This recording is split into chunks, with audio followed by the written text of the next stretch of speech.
No bardzo serdecznie witam. W tej serii filmików postaram się Wam, moi mili, przybliżyć troszkę jak grać w grę karcianą dla dzieci znaną jako Yu-Gi-Oh! Yu-Gi-Oh! Nie należy do łatwych gier. Jeżeli miałbym robić porównania, które i tak nie mają sensu, to taki Hearthstone będzie automatycznym klikerem, a Yu-Gi-Oh! To Dwarf Fortress. No dobra, już odkładam żarty na bok i przechodzę do sedna. Obaj gracze na start mają 8000 punktów życia i ten, który straci je pierwszy, przegrywa.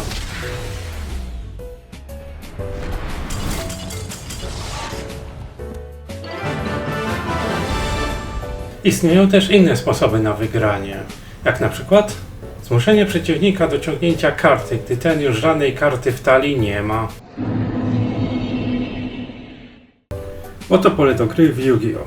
Każdy gracz ma do dyspozycji Extra Monster Zone, 5 Main Monster Zones, 5 Spell Trap Zones, w których skład też wchodzą tzw. Pendulum Scales oraz miejsce na kartę pola, czyli Field Spell. Nie martwcie się, wszystko będę dokładniej tłumaczył w dedykowanych filmikach. Każdy gracz posiada miejsce na swoją talię, która może się składać z 40 do 60 kart. A do tego jest też miejsce na Extra Deck, w którym gracz może posiadać od 0 do 15 kart, które w tym Extra Decku mogą się znaleźć. Jest też cmentarz, na który trafiają karty zniszczone, wyrzucone z ręki, poświęcone dla innego potwora i tym podobne. Ostatnią rzeczą jest Banishment. Jest to taki drugi cmentarz, z którego ciężej odzyskać swoje karty. Tura w Yu-Gi-Oh! Składa się z kilku kroków. Najpierw jest Draw Phase. W tym momencie aktywny gracz ciągnie kartę z talii. Jedynie podczas pierwszej tury gry nikt kart nie ciągnie, a obaj gracze zaczynają z 5 kartami w ręce. Dopiero gracz, który gra jako drugi, ciągnie kartę na początku swojej tury. Następnie następuje Standby Phase. Jest to taki bufor, w którym zazwyczaj karty z kosztem żądają swojej zapłaty. Efekty kart, które trwają kilka tur, też zazwyczaj liczą, ile Standby Phase minęło. No i w końcu dochodzimy do Main Phase 1. Jest to główny moment, w którym gracz może zacząć w końcu grać. Gracz może używać wszystkich swoich kart, przywoływać potwory, czy setować, czyli grać z zakrytymi kartami. Gdy gracz już skończy swoje przygotowania, to może przejść do Battle Phase. Battle Phase nie istnieje podczas pierwszej tury i można do niej przejść dopiero w turze numer 2. W tym momencie większość interakcji, jak setowanie czy Normal Summon, są niedostępne, tak samo jak używanie normalnych kart magicznych. A jak nazwa wskazuje, w tej fazie chodzi o atakowanie przeciwnika swoimi potworami.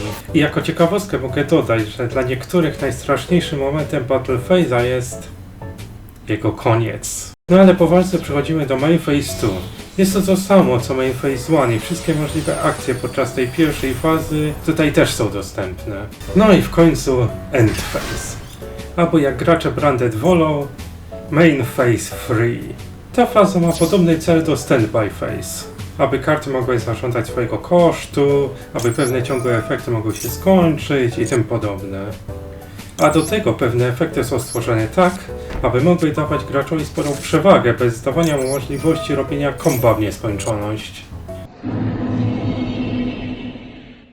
Karty dzielą się na 3 główne typy. Karty potworów, w których miejsce jest w Monster Zones. Gracz ma do dyspozycji jeden Normal Summon, chyba że karta efektem daje mu dodatkowy oraz nielimitowaną ilość Special Summons. I o ile Normal Summon jest częścią zasad gry, tak Special Summons są dyktowane efektami potworów. Są też karty magiczne, czy też jak to woli karty czarów oraz oczywiście karty pułapek, które zazwyczaj muszą poczekać turę, aby można było ich użyć. Trzeba zdawać sobie jednak sprawę z tego, że w Yu-Gi-Oh! Nie ma żadnej many, landów czy energii. Jeżeli spełniasz wymagania danej karty, by jej użyć, to możesz tej karty użyć. Jedynym w sumie ograniczeniem w tym momencie jest to, że karty mają klauzulę, że mogą być użyte tylko raz na turę. Ale to też nie zawsze. I jeszcze a propos spełniania warunków aktywacji kart. Nie można aktywować karty, której efekt w tym momencie nic nie zrobi. Na przykład nie możesz aktywować Raigeki, karty, która niszczy wszystkie potwory przeciwnika w momencie, gdy przeciwnik żadnego potwora nie ma. To na razie powinno wystarczyć jako same podstawy podstaw. Podzielę te wszystkie lekcje na wiele filmików, aby każdy mógł łatwo znaleźć to, czego potrzebuje. Więc pamiętajcie, czytajcie karty i zwracajcie uwagę, co robi wasz przeciwnik. Do zobaczenia w następnym filmiku. Na razie. A no tak, byłbym zapomniał. Malice did nothing wrong. Aha, dobra, to ja już tego, jakby co to, no to pan?